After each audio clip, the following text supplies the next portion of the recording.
बच्चों हम लोग पढ़ते हैं सबक नंबर 8 शद। शद किसे कहते हैं? सबसे पहले देखें, 3 शोशे वाली या 3 दंदानों वाली इस शक्ल को शद कहते हैं। नंबर 2, शद वाले हरफ को हम लोग 2 मरतबा बच्चों पढ़ते हैं, ठीक है। शद वाले हरफ की आवाज़ 2 मरतबा अदा की जाती है, ठीक है। एक दफ़ा पिछले हरफ के साथ मिलकर, एक दफ़ा अपने ही हरूफ के साथ मिलाकर, ठीक है।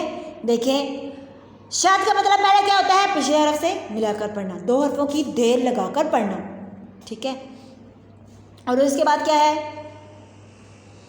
इसको सख्ती से पढ़ना है, समझा रही? 3 दंदानों वाली को या 3 जो है शोशे वाली, इसको शोशा भी बोलते हैं, दंदान भी बोल सकते हैं, इसको शद कहते हैं। शद का मतलब होता है पिछले हरफ से मिलाते वक़्त सख्ती का, पिछले हरफ से मिलाते वक़्त 2 हरफों की देर लगाकर सख्ती के साथ पढ़ना, समझ आ रही? पिछले हरफ से हम ला रहे हैं, उसके बाद हमने क्या करना है?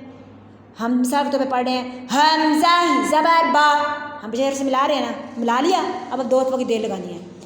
हमज़ा ज़बर बा, अब बा ज़बर बा, अब बा, अब बा, 2 हरफों की देर लगाई।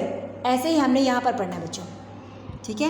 इसकी अदायगी अच्छे तरीके से हमने करनी है, ऐसे नहीं पढ़नी हजात अब्बा रब्बे, ऐसे गलत है। इसकी अदायगी, हमारा मकसद बच्चों तजवीज़ सीखना है, हमने अब इसकी अदायगी अच्छे तरीके से करनी है। हज तब